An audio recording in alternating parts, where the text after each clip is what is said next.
I firmly believe that any man's finest hours, his greatest fulfillment of all that he holds dear, is that moment when he has worked his heart out in good cause and lies exhausted on the field of battle, victorious. I am here with Marcus Haney and Tom Cisneros. Good morning, gentlemen. How you doing? That was heavy, man. That was heavy. But here's the trivia question. Who was the first person to say that? This is a question. We got to get the music. We need the countdown music. I know it wasn't Santa Claus. Was it Vince Lombardi? Oh, Marcus, out of nowhere. Left field. It was Vince Lombardi, one of the all-time best coaches. I think arguably the best coach ever in the NFL. And I know some would dispute that, but we're here talking entrepreneurship on the Entrepreneurs Unlimited show, but there's such a correlation between what we do as business guys. We're all coaches at times, right?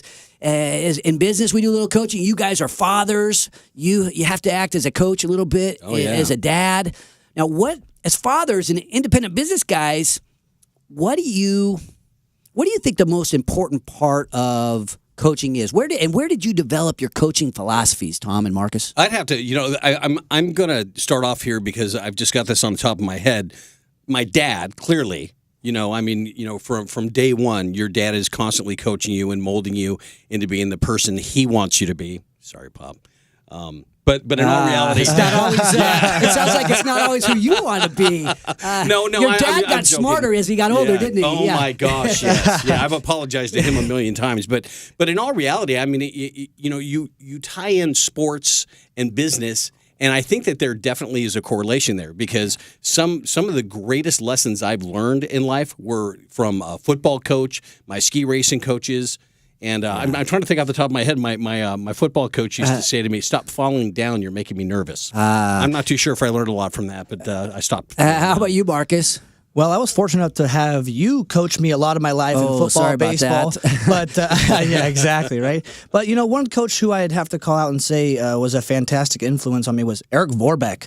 He really instilled us some serious ways of thinking and how to be a winner and how to put yourself into a position to succeed. Every time you go out on the field, you got to treat every game like it's a championship, and anything is possible and everything matters. Yeah. Eric works in the security business and at one point was a professional baseball player. Yeah, he played in the Dodgers organization, and I remember him coaching you, Marcus, and I love that he was coaching you because he was hard on you, and right. I wasn't the only guy that was hard on you. It's like, wow, it felt right at home. A guy that's not worried about political correctness coaching my kid. Perfect. This is great. He gets a real world dose of life while out there on the baseball field, and I think if you really think back to, this is a sports station, and I love being on a sports station, even though we're talking business, because it seems like, as a 53-year-old guy, the things that I think are the most important lessons that I learned in small business and even growing businesses, I learned those first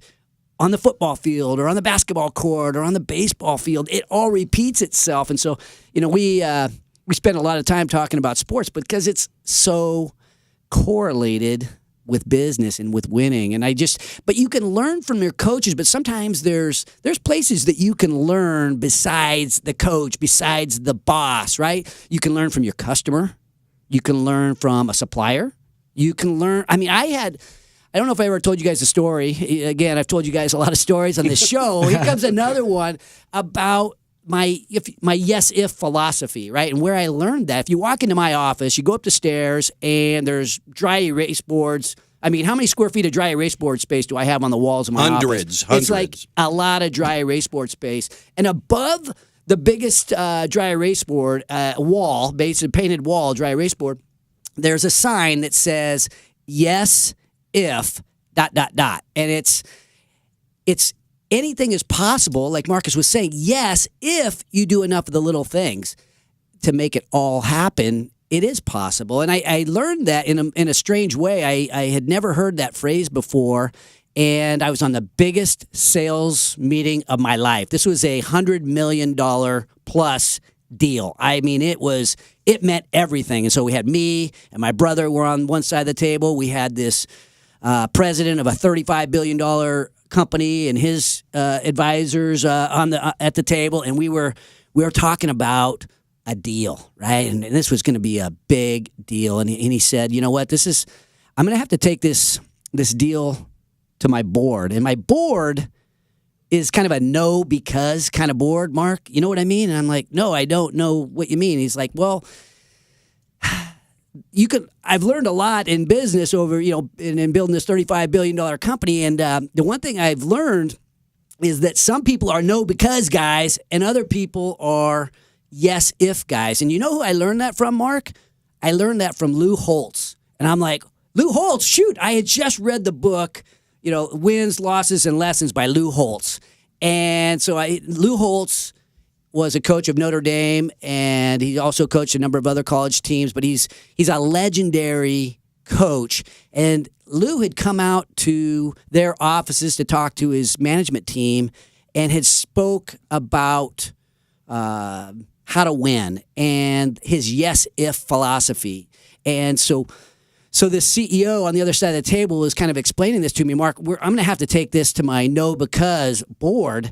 And so I'm going to have to go through a lot of the details here with you so I can take it to the board and get this through. So we went through a lot of the details, and we kind of hammered out some of the cool things about the deal on both sides. And as I'm walking out the door, we're walking out, he and I are kind of bonding on the Lou Holtz thing, and he throws the football to me, right? He throws the football to me, and it's signed by Lou Holtz. This football had been given to him when Lou had come out to visit. And he said, hey, Mark, if I can get this thing past my board, you think we can get this ball across the goal line? You think we can get this deal across the goal line? And you know what I said? Yes, if. Yeah, baby. We left. We got on the airplane, and, the deal did not happen. We ran into a tough economy, and they couldn't pull it together. But I learned that philosophy. I've tried to live my life by that philosophy. When we start businesses, we think, yes, if. It is possible. We could build any kind of business we want in this world if we do enough of the little things to make that happen. Yeah, man. Yeah. But after the break, we will be talking, later in the show, we'll be talking to another successful Notre Dame man.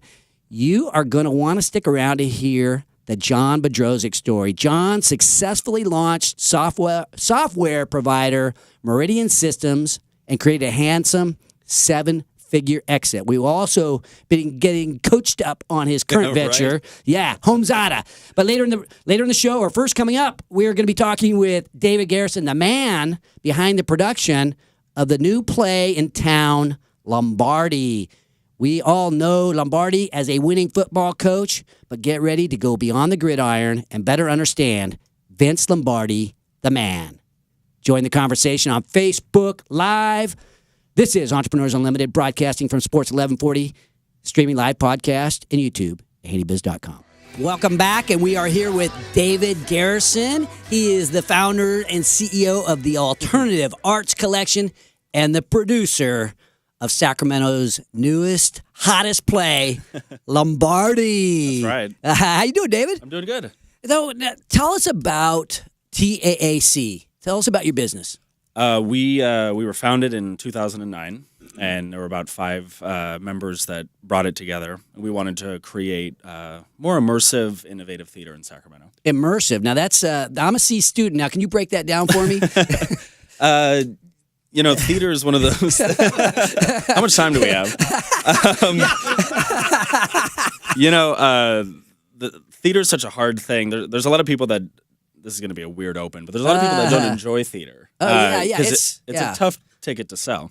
And I kind of view it like beer. People say they don't like beer, and it's like, no, you just haven't found beer yet. Everyone likes beer. Yeah, no doubt. Theater's the same way. There's so many different styles, so many different kinds, and I think our goal was to create theater that everyone can enjoy. That if you have an education in it, even if you don't, you're going to come and see our show and you're going to love it. And you're not going to know why, but you're going to love it. And I've seen a number of your shows, even from back in the day when you were doing like Steel Magnolias in high school, and you've been in the play business or in the theatrical production type business for a long period of time.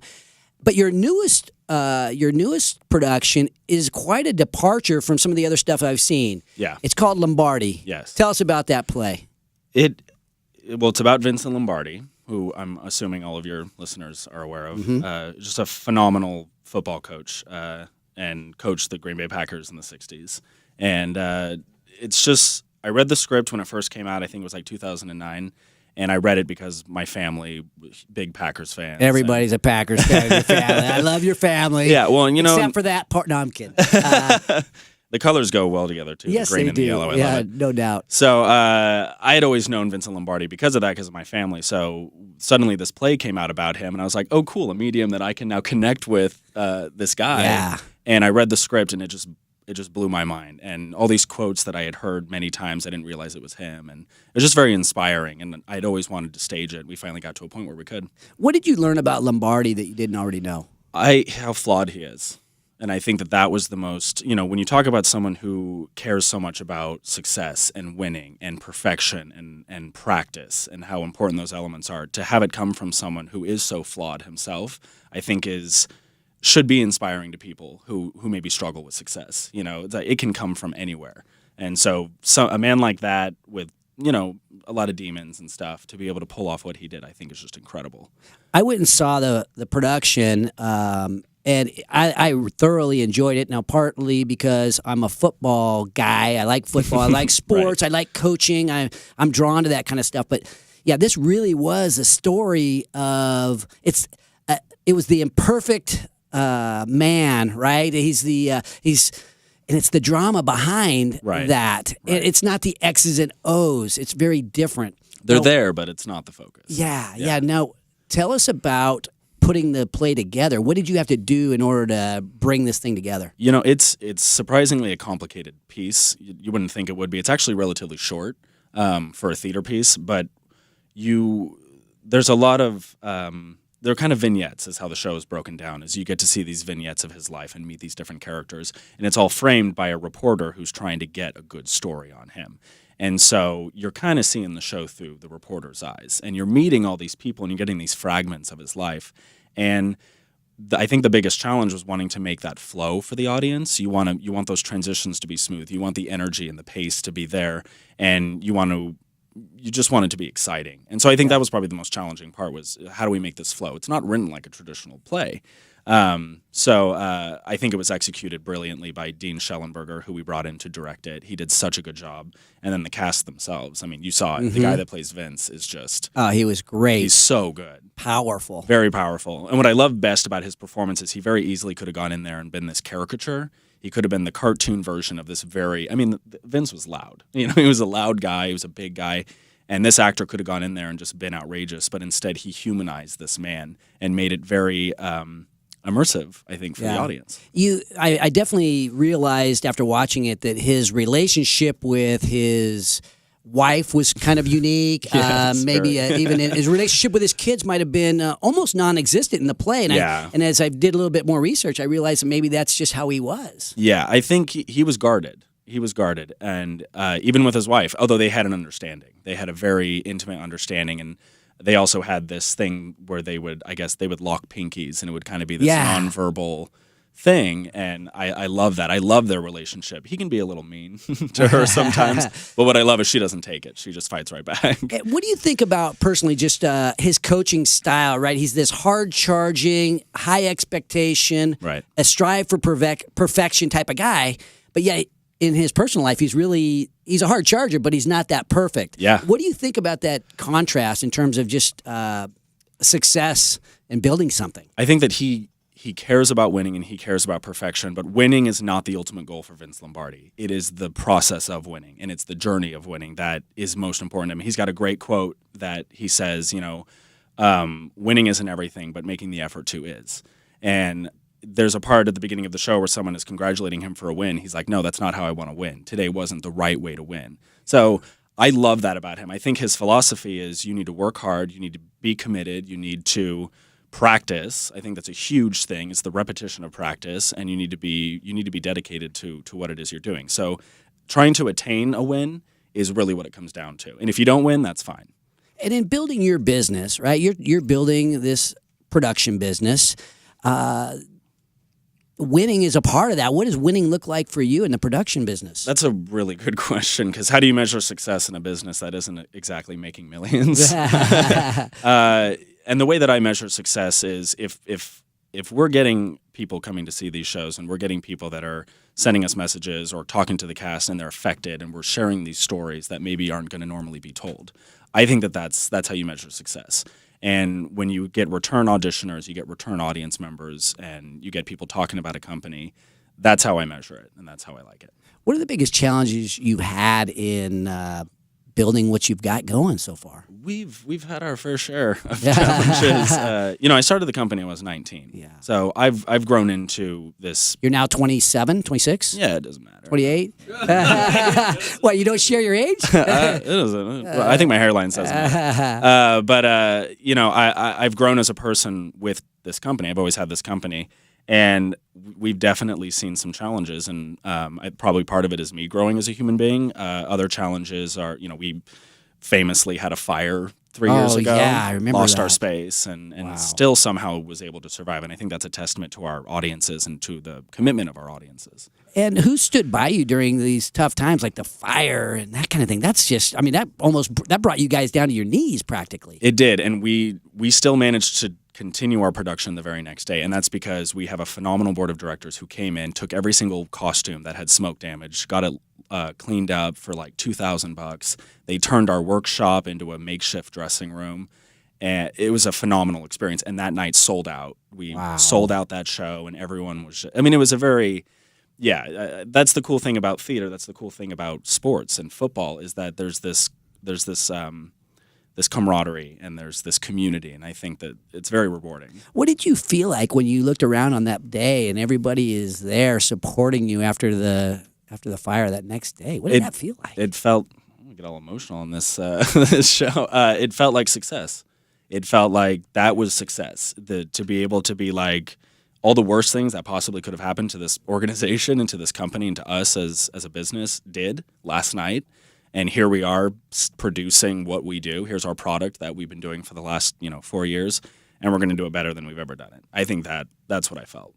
Wow. David Garrison, the founder and CEO of the Alternative Arts Collection and the producer of the greatest play going on right now in Sacramento, Lombardi. You got to go check it out. How do they go see it, David? What do you got to do? Yeah, go to taacproductions.com. And right there on the homepage is a big Lombardi link. You'll be able to get your tickets. The show's in Carmichael, and it's a phenomenal show. It really is. Think you, David. Appreciate you coming on the show. Had a great time. Coming up after the break, you are going to meet the highly successful John Bedrosiak, founder and CEO of HomeZada.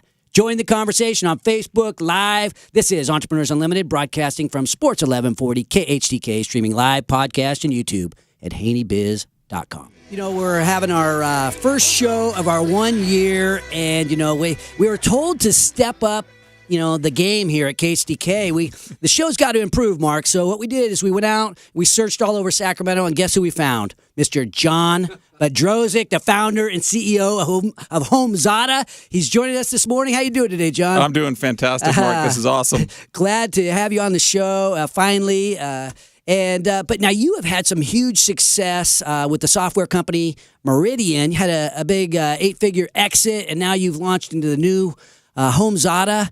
Let's go back and give you a little bit of your background. How did you get Meridian going? And tell us about that story, because that is highly motivational. Sure. Right out of college, I ended up working for a company called Turner Construction. Happens to be building the Kings Arena downtown. Yes. And I learned the whole business about how commercial construction gets put together, and frustrated with the lack of technology to actually manage budgets and contracts. And me and another guy said, let's start a software company. Nice. We had no idea what we were doing.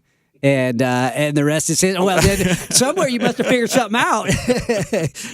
Yeah, absolutely. It's a lesson of lifelong self-learning. I didn't take any business course I got a degree in mechanical engineering. From Notre Dame, though. From Notre Dame, geez, yes. The basic stuff at Notre Dame is a handful, right? It is. It's a very competitive environment, athletically, academically, etc. Well, I'm going to derail this back just a second here, because I want to hear the rest of the Meridian story. But now we're talking about Lou Holtz in the previous segment. We've been talking about sports and coaching. Now, you went to Notre Dame while Lou was coaching there, right? That's correct. I had 1 year of Jerry Faust and 3 years of Holtz, and my senior year was the last time Notre Dame won the national championship. Wow. We've had a bit of a drought since then, but that's okay. Well, what kind of experience is that like to be in a school that has got that kind of national attention? You've already got a tremendous amount of national attention, but to be going after this the championship, incredible. What was that like? It's an absolute amazing environment. I think one of the best things about Notre Dame is it draws students from all 50 states and probably 35 different countries. So yeah, you're in the middle of South Bend, Indiana, not really the cultural mecca of the world, right? But you're experiencing culture through all the people that you're meeting, which are so. I had friends and roommates from Louisville and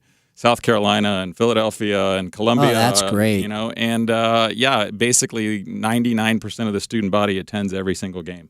Wow. Now, so many people dream. My son, Marcus, he dreamed about going to Notre Dame. We had pictures on his wall about Notre Dame, and he ended up in the Marines, which is quite a bit different. But people dream about that. Even the movie Rudy, people, it's inspiring.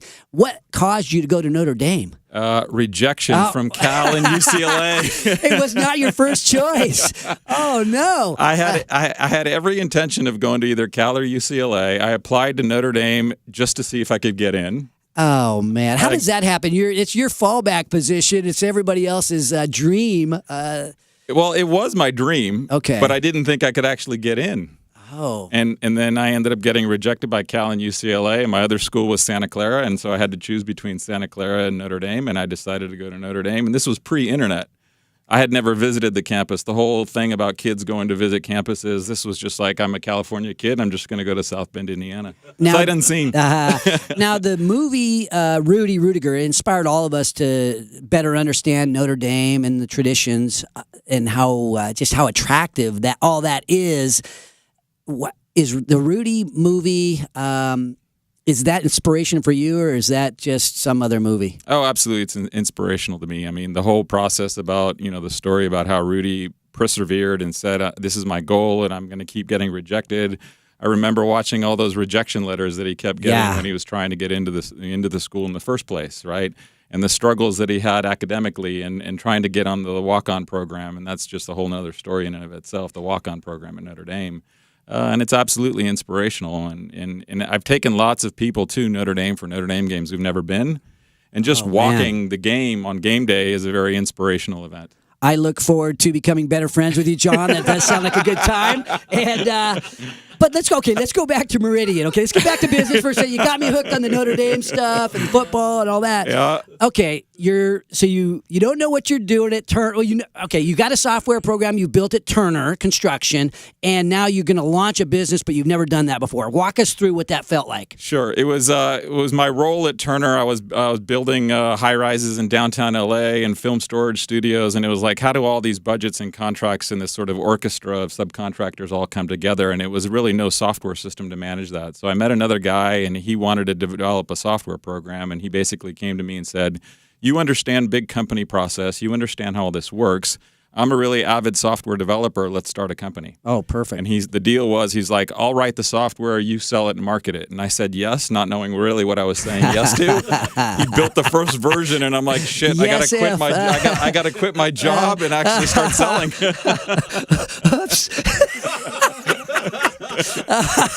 Okay, so you get the thing started, and how did that? What were the biggest challenges? You must have had challenges, and then obviously we want to hear about your exit. Yeah, it was the challenge was trying to get customers to understand what we had done, right? A lot of them were like using Excel spreadsheets and multiple Excel spreadsheets, and they're like, why do I need your tool? And I'm like, no, it's a database. It's all in one. One was age, right? I was going out on sales calls. I was 26 at the time, meeting with senior executives all across the country. And they're like, you're.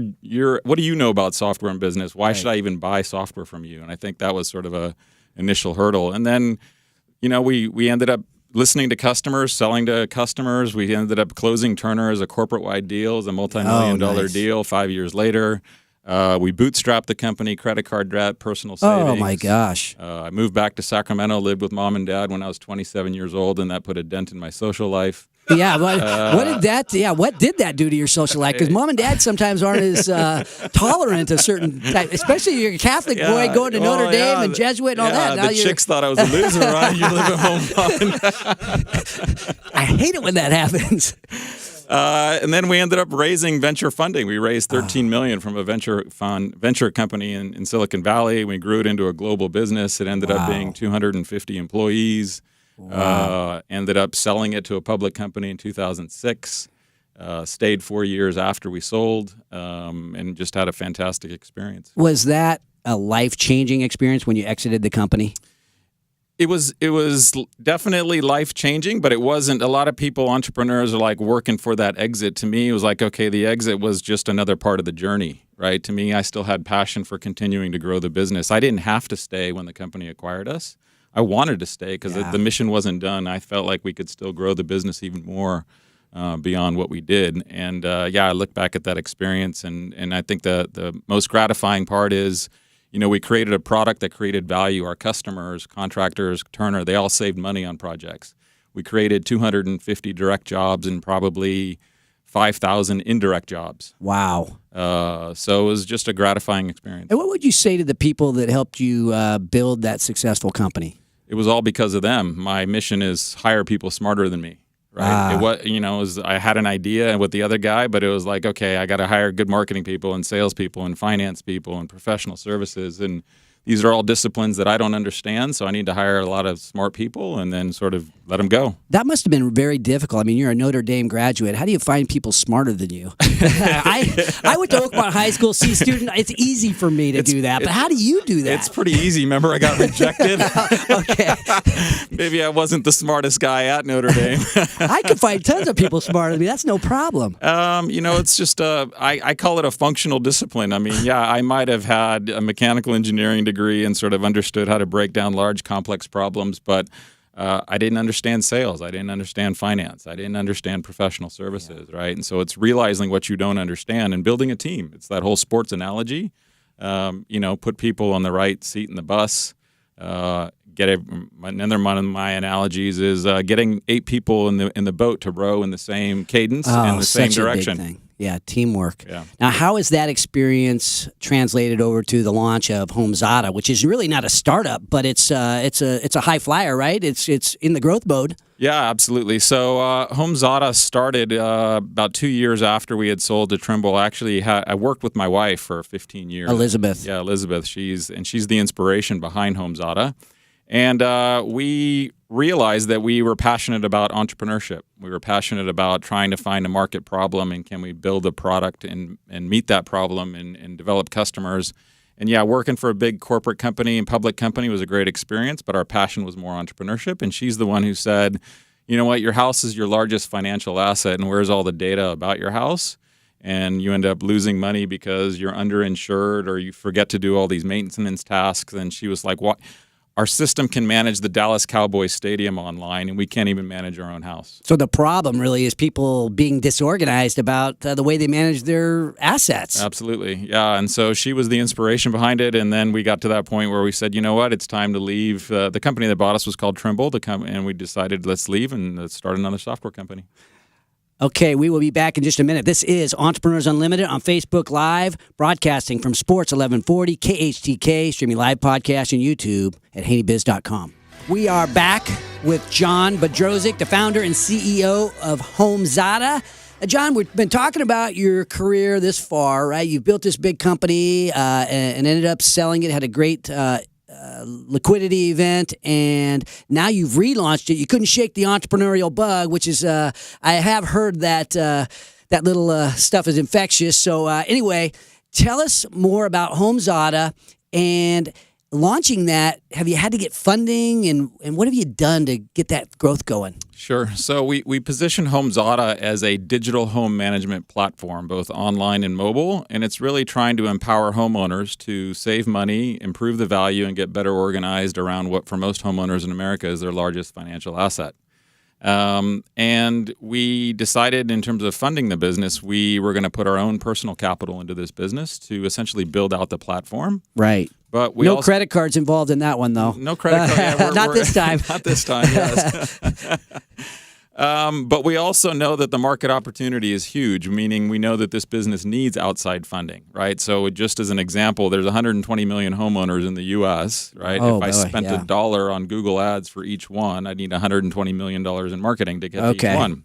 But we did raise some money from some outside angels as part of the initial capital. A lot of angel investors, colleagues and peers that we had worked with in the past that saw our success and wanted to put some early money into the business. Now, angel investors, I've never went out and got angel investment, but are those guys really angels, or are they kind of breathing down your neck? No, well, I mean, ours are definitely angels. You know, they're basically people that can afford to put in some money in a risky investment, right? And relatively passive. You know, they're looking at, most people don't get an opportunity sometimes to invest in high-tech companies. At what stage is the business at now? Because if you're going to really scale it like you're talking about, you will need some additional capital. Yeah, we're at the point where we know we've got a proven product. That's what I call a product market fit. We've got 20,000 homeowners all across the country using the product. Wow. And in all 50 states and 8 international countries, and we don't do any international marketing yet. Oh, boy. And it's sort of what I call a Main Street America product. We've got all people in all 50 states, all 4 homeowning generations, from millennials to boomers to Gen Xers to even sort of the silent generation. And we're proven that these a subset of those customers are willing to pay a subscription fee for our premium services. And now we're at that point, like you said, of how do we scale this business? How do we go from 20,000 users to, you know, 1 million or 5 million or 10 million? And we kind of look at that as 2 ways, either raising venture funding and building a consumer brand and going after those consumers direct, or it's going to partnerships and partnering with other large industries that already have an existing footprint with homeowners. I wonder what the pros and cons of that are, right? Because going directly to the end user, that channel is sounds like it's going to cost a lot more money to reach every one of those. And then the other thing is use your channel partners. How do you make the decision which way to go? We initially made the decision we had to go direct to the consumers, because at the end of the day, the consumers have to have value in using the tool, and consumers have to be using the tool, logging in, paying for it, and using it. And that actually gives us credibility now that we're talking to partners, because we're talking to insurance companies, we're talking to home security companies, we're talking to home improvement retail companies, we're talking to real estate companies. And they're all looking at sort of like, how do I partner with HomeZada to sort of take this tool to my customers and create that 3-way win? The homeowner wins, the partner wins, HomeZada wins. And they're always asking us, well, like, making sure that who's using it. So we kind of need that direct-to-consumer channel to have a negotiating leverage with these big companies. Makes sense. Now, I own a real estate company. I'm partners with my daughter on a real estate company, and we've got like 30 agents. And so walk me through the product a little bit. If my real estate company wanted to utilize your product by giving that out as a gift to their customers as a closing present or something like that, what does the end user get? Sure. The end user gets an online subscription to basically manage about 4 or 5 key categories of data about their house. One is a home inventory, literally unlimited photos and documents of your house. If your house burns down, you need to have that inventory in order to get reimbursed from your insurance company. Okay. We create a maintenance calendar for you. You're probably a guy that knows you need to change an air filter, but there are many millennials that buy their first house that don't even know that they're. Well, I'm too lazy to change an air filter. Come on, John. Right, so we sort of pre-build a maintenance calendar for you to remind you of all the things that you forget to do. And then that would cause me to remind somebody else to do it for me, of course. Yes. The home improvement industry is like a $300 billion industry in the U.S. Americans love to spend money on their homes, but they really lack a basic project management tool like, how much am I going to spend on that kitchen remodel? What's my budget? What's my cost? Keeping track of that cost basis. And then kind of like financial dashboards that show you like where's all the spending in your house. Is this like an app that's on my mobile device, or is this a software on my computer? Both. Okay. The data is all stored in the cloud, but you can access it via a mobile app or a website. And then there's reminders that say, hey, stupid, change your air filter. Absolutely. Okay. Every month, yeah. And then that might come from the real estate agent. Would give that notification. He gets a little potential advertisement, or he gets to be a part of that reminder, so he gets an ongoing benefit? Absolutely. Real estate agents can sign up for our professional version, which allows them to upload their photo and their broker logo and all their contact information. They provide the gift to their clients.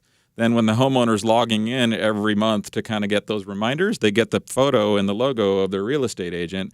So they're constantly reminded of the extra value that agent provided them during that sales process. Yeah, what a great benefit. Our house is so often the biggest investment that we have, and we want to make sure we take good care of it. And if you can be part of the solution as a realtor or as a insurance rep or even a Home Depot, right? If a Home Depot or a large home improvement operation wants to remind you to keep track of your most valuable asset, that's just got to be good PR. Yeah, I mean, we've got a number of large companies that are in our sales pipeline right now, right? Wow. And these guys are basically saying, look, I need to build an ongoing digital relationship with my customer. Most of my relationship is very transactional. You come into my store and you sell me something, and then I leave, or I buy a house from you and I never see you until 7 years later. So how do I build that ongoing digital relationship with the customer? And they're looking at a tool like HomeZada as like the ideal way to do that. Which is why we're quite excited about the number of partner opportunities that we're chasing right now. Oh, this is really cool. Now, I have two final questions. Number one, now you're partners with your wife, Elizabeth, yes. Right? She's part of this. And who's the brains behind the operation? There's actually a third person. There are three of us, and he's the CTO, and he's the one who writes the software. But the brains behind the operation it's actually a teamwork kind of mentality, meaning we all have different strengths. Back to that team analogy, right? Elizabeth is very good with our marketing strategies and business development and really representing the end user. Mm-hmm. A lot of our users are women who are basically looking at how do I organize the data around my house, right? Our other co-founder, David, he's more about the software development side, and I'm kind of the product strategy. How do we raise money and grow this business kind of mentality? And what is the future for John Bedrosic and HomeZada? We want to grow a really big company. I mean, we think HomeZada is a $1 billion opportunity. I mean, when I look at 120 million homeowners across the country, you look at maybe 10 international countries, this could be a $1 billion business, being the dominant consumer brand to basically help homeowners. Think of it like a personal finance tool to help you manage your largest financial asset. Yeah. And doing that, it would be fantastic because we get that whole growth curve over creating jobs. Creating value for helping consumers actually manage that house, saving money, improving the value when they decide to sell the house. All those things are just what gets us up every morning and passionate about it. Entrepreneurial person that couldn't shut it off after the big exit and continuing to solve problems. And I think it's a great thing. I think it's great for society to use your creativity and the creativity of your team to help homeowners to manage their biggest asset more effectively. So I want to thank you, John, for coming on the show today. Great guest and great information, very inspirational. Also want to thank our sponsor, Limitless Limo, LL916.com. And I also want to mention Kim Silvers, HR. Kim is one of our sponsors that stuck with us this last year. And Kim is a special person, but she's also got a very special process. A lot of businesses that start to scale, they start adding employees. Their team gets bigger, and when you have a team that's growing, so often you don't think to hire the HR manager on the first or second day because you don't need an HR manager when it's just you and your wife and maybe your business partner. But as you start to grow, you've got to add a team, and that team creates some complications and some opportunities, and there's a lot of compliance associated with having a lot of employees. And Kim's business, and Kim specifically, helps us small business guys figure that out, stay compliant, build our businesses correctly, and we know our most important asset is our team. So also 1 year anniversary, we're growing. I want to thank my team here. And the team is growing. Our team is growing. Marcus and I met last week with the team over at GSAC, and Anna Strauss, the VP of Business and Development over there, she's going to help us get some people on the show. She's going to introduce us to GSAC's doing some great things in Sacramento. They're bringing in some of the most talented entrepreneurs and some of the most creative business minds right here into Sacramento, and that's their mission, is to grow the entrepreneurial community here in the Sacramento region. And you know what? That aligns with our mission as well. So we look forward to working with you, Anna, and your team, and helping make Sacramento the entrepreneurial mecca of the greater Northern California area. And next week we are going to have two great guests. We're going to have race car mogul Bill McAnally. He's going to be on the show, and he's going to be joined by the former Java City CEO, Mr. Craig Hetrick. And we will be back in just a minute with some closing thoughts about coaching philosophy and the way coaches shape our lives. This is Entrepreneurs Unlimited on Facebook Live, broadcasting from Sports 1140 KHTK, streaming live podcast and YouTube at HateyBiz.com. We'll get that music on there, Chris. I appreciate that. One of my favorite songs, Winning is a Habit. Watch your thoughts. They become your beliefs. Watch your beliefs. They become your words. Watch your words. They become your actions. Watch your actions. They become your habits. And watch your habits. They become your character. You guys know who said that?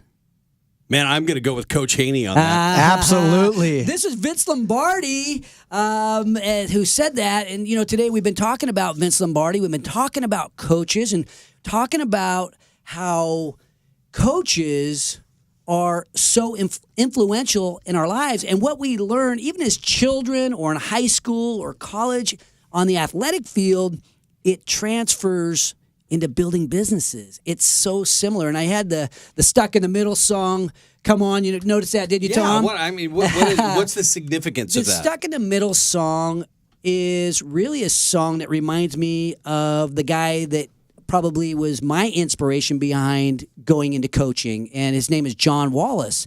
And John was my baseball coach as a 14 and 15-year-old, and we won some championships. John was kind of a man's man, serious in nature, and not, in some ways there's a lot of similarities to Coach Lombardi. I mean, he was a tough character, but he was fair and he was respected by all of us. And so when I hear the Stuck in the Middle song, that relates back to a show we had with Jerry Wallace, and there's sort of a magical connection between the late John Wallace, Jerry, his son, and me, and it sort of relates back through that song, and it reminded me of the time on the baseball field being coached by John, and how that's really helped shape my philosophies, and really helped really shape business. Now for you guys, so I just thanks Jerry and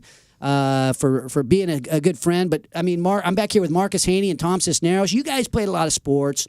We're talking about how our philosophies on the field are developed and how they might transfer to building a business.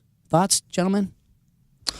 Well, on the field, you have to have teamwork depending on what sport you play. Tom, you're a downhill skier, so it's more of an individual thing. So I don't know how the teamwork plays into that, but I was a team sport guy. I was a baseball, football type guy. So, learning how to work with team members in order to complete a common goal, I think, is something that I've taken into business, and learn how to, teamwork all day. And if you don't have teamwork, you're kind of stuck in the middle somewhere, and no doubt. It's without a team, you know? Tom? But you got to be driven as a person. So even though I participated in an individual sport, I very distinctly remember probably the biggest lesson I've ever learned in my life that I apply each and every day from my coach, Rob Wiltz, in Squaw Valley. And he was trying to help me get past this issue where if I, ski racing is made up of 2 runs, so it's the best combined time wins.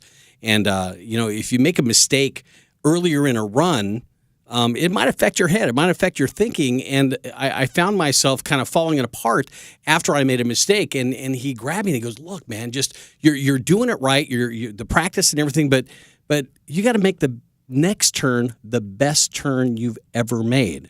And that applies not only in ski racing, but it applies in life. Every decision you make. I think what our coaches, it's amazing. We're so impressionable when we're out there. And John was my coach in our 15-year-old all-star team, and we went on all the way, and we ended up losing to Hawaii right before the World Series. But his right-hand man was Mr. Joe Garcia, and everybody needs that kind of right-hand man. Maybe there's a couple right-hand man, and Joe was this kind of motivational guy that focused on the basics, right? He hit high fly balls, right?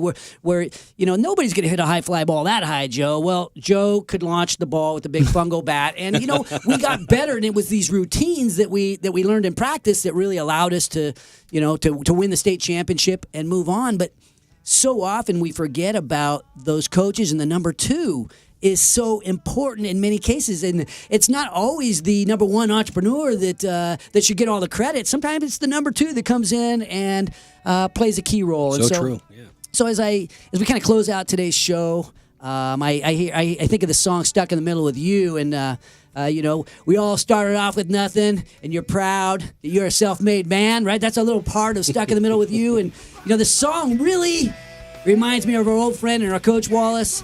But the title song in some ways represents the overarching human condition that we all have. Stuck here in the middle on this planet with one another. We don't know where we were before we were born. I'm not sure where I'm going after this life, but you know what? I'm stuck in the middle with you guys. I love you. Never above you. Never below you. Always by your side.